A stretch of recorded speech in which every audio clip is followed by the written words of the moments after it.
Urban Meyer's getting into the College Football Hall of Fame tonight in Las Vegas. Reportedly legal to gamble there. It's not a gamble when we bring Joel Klatt on. He is fired up. I got to tell you, I wouldn't put Tulane or James Madison in, but I'm an elitist. Other than that, I kind of liked it. Alabama, people can argue. Listen, I normally try to defend the little guy, with you, and I try to not be the elitist. But I got to tell you, I think I'm an elitist as well, because I don't. There's no reason for Tulane and JMU to be in this thing. Here's the truth. All right, Colin. The truth is that the group of 5 or 6, whatever you want to call it now, as conferences have changed around, the only reason that they're included or have access to this playoff is to avoid litigation.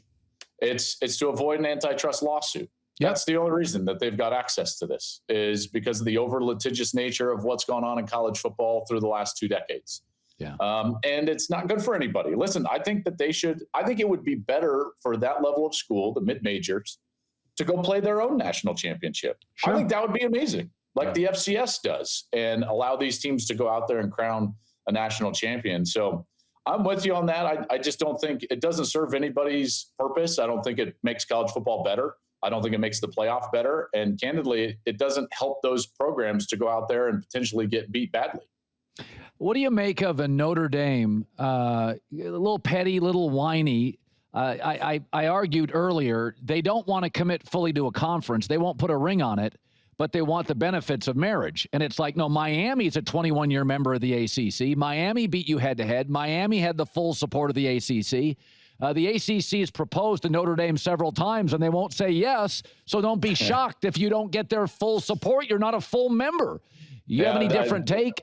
No, I don't. I like that analogy. Here's what I would say is that I think that Notre Dame is very emotional right now, and they are responding out of emotion, and they're allowing the kids in the room to kind of govern the boat. And I don't love that. I think that leadership should take over. I think Marcus Freeman is better than this. I think Notre Dame is better than this. I think that they look petty, not playing in a bowl game.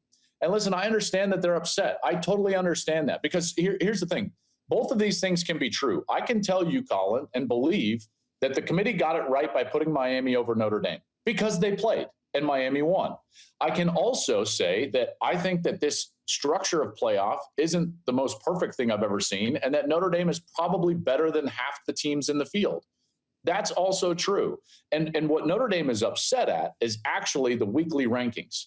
They're upset that they feel like the rug was pulled out from under them, because if we actually just would have seen this ranking at the end of the year without seeing any other ranking week to week, we would have thought to ourselves like, yeah, that kind of makes sense. Yeah. We understand that head-to-head has to be a thing. So they're upset at the ESPN show. They're upset at the weekly rankings. They're upset at the committee. And yet the fault in all of this, it's not the committee's fault.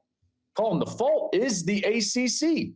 The ACC and their horrid tie-breaking system is what allowed a 5-loss Duke team to go play for the ACC championship and not a 2-loss Miami team, which was ranked, 11th in the country at the time.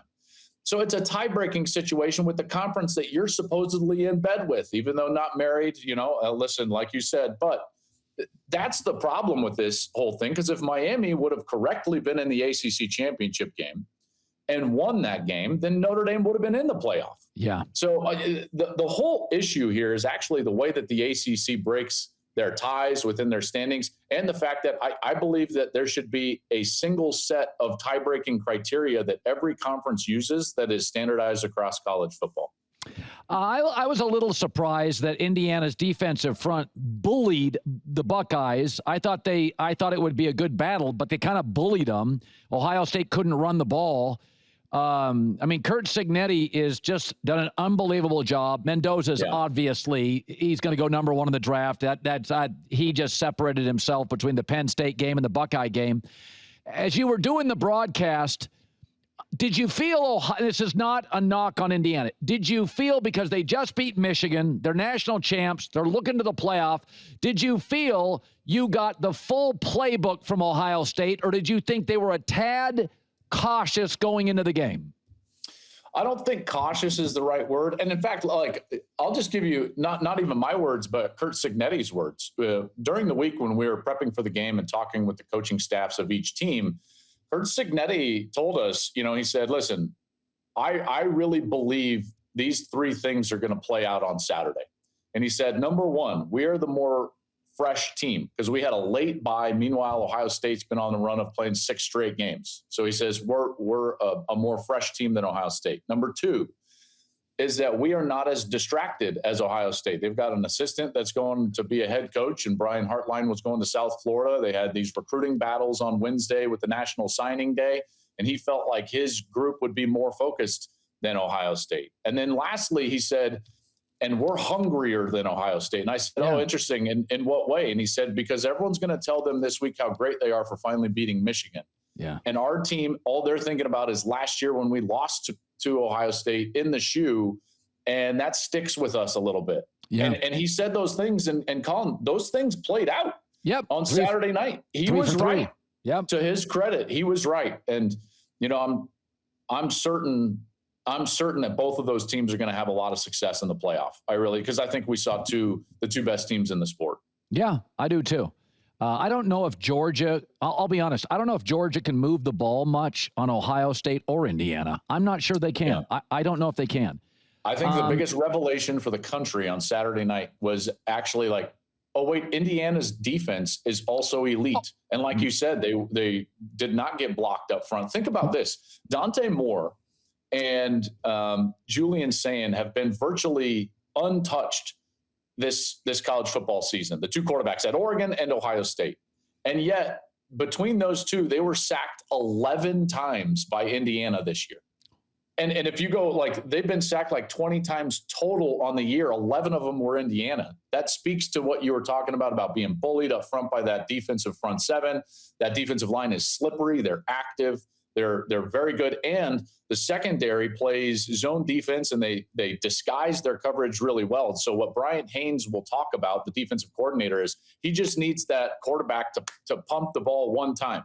He pats the ball one time, and we're going to get home. And that's generally what happens. I like the NIL. I stated earlier, there's a lot of reasons. One, I think it gives the athletes, they get paid, as they should. Football sport drives the revenue, right? Secondly, it gives them a little taste of money. It used to be you're broke, trying to find a $20 bill to buy pizza, too rich. Now it's like you got a little scratch, you got a bank account, to rich. I think it's easier for the athlete. I like that. It's almost like a financial class for a year or two before you go to the pros and get a big fat contract. So it educates all the athletes. I also like the fact that you told me it was, not you, but people said it's going to ruin college football. The rich will get richer. I don't know. Indiana, Vandy. Exact opposite. Yeah, exact opposite. A lot of the brain schools. Indiana's got a great business school. Yeah, Vandy, brain school. It's almost like really smart alumni bases have done really well in there, and now they can donate for NIL. That's right. I mean, again, Tulane's a brain school. Well, Tulane, what do you know? You can buy some good players. Here's the other thing. I don't think Arch Manning, Ty Simpson, or Dante Moore are ready for the pros. I don't think so either. I watched Mendoza. I think they all need another year. I agree. And in particular, when you look at guys that have success in the National Football League, they all play for a long time in college. Yeah.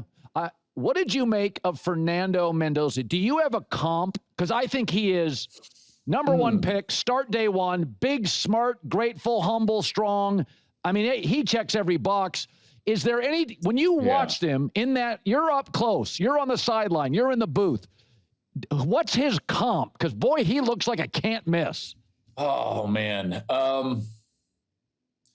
Comps are so difficult for me because inevitably I think that they can feel like a knock or they can feel way too high and you're putting too much expectation on a player. I'm going to give you several, though. There's different parts of his game and personality that remind me of different players. Yeah. So his personality, right? He's a football nerd. He's very smart. He's very team-oriented, loves the game. In that respect, he reminds me a lot when I talk with him, just personality-wise, of Kirk Cousins. That's what kind of the vibe I get from him. On the field, he's got two different styles of play. He's like a Jared Goff that can move more in line with Herbert, but not quite as physically gifted as Herbert as a runner, but he can run. So it's somewhere along those lines, and he's got a very quick release. He's accurate. He can throw it down the field. I think he's absolutely going to be the number one quarterback taken in next year's draft. And candidly, those other players that you talked about, I think Arch absolutely has to stay in college. And I would recommend to Ty Simpson and Dante Moore to stay in college. And by the way, you just touched on NIL. Well, those guys might be first rounders, mid to late. And I understand that that's a big number that you can potentially make as a first rounder in the National Football League. But they can make multiple millions of dollars staying at Oregon and Alabama to play quarterback. They can listen, the market for a player like that in college athletics, I know this is crazy, but is around $3.5 million. So it's not like they have to go. Remember, it's not like it used to be where it's like, well, listen, I'm a first-round player. I have to go because this is generational money. They're already getting generational money right now. And so, if I'm advocating for one way or another on these players, I think Dante Moore should absolutely stay in school. And I would suggest the same to Ty Simpson at Alabama. Ohio State still my pick to win it all. Where are you on it? Yeah, I think I would agree. And the reason would be like, it's going to be very difficult to beat them a second time. And I think that you're going to have to go through Ohio State. That defense is good. And what we learned last year about Ryan Day and this Buckeyes team is that they will properly evaluate the weaknesses that show up or pop up during the course of the year, like it did last year in the Oregon game or in the Michigan game late in the season. And they will fix those things for a playoff run, which they were able to do to the tune of a national championship. Well, very, very specifically, a problem occurred with Ohio State: short yardage run game and red zone. And I believe that they'll address that. And now they're going to be better because of it moving into the playoffs. So I think my favorite is going to be Ohio State, but I won't be surprised at all if we see those two teams again in a national championship. Miami is good enough on the defensive line and at quarterback to beat Texas A&M. Do you think they can beat them? I think Miami, you got to be good at quarterback in the playoff because you're facing NFL guys, and you got to be able to match up physically up front. And the Hurricanes D-line is legit. Bain's a great edge rusher. I like Miami to upset A&M. Where are you? I get a bit nervous about the A&M pass rush getting to Beck and Beck, giving a couple of turnovers away in that game, which he's prone to do. And here's the other part is, they beat Pitt on the road, but typically Mario has really struggled now in the month of November, but in big games late in the season on the road. And this environment is going to be as tough of an environment as there is in college football and Kyle Field. They will be going. And so because of those factors, I would lean A&M, but you're not wrong. Like, Miami has a team capable of going in there and winning. I just think it's going to be really difficult to do so. Well, enjoy the night. Urban Meyer's getting elected into the College Football Hall of Fame. It's good to see you, buddy. You as well. Have a great day, dude. Hey, thanks for watching. If you enjoy that clip, make sure you click subscribe somewhere down here. From game highlights to exclusive interviews and rankings, we've got everything you need as a college football fan right here. College Football on Fox.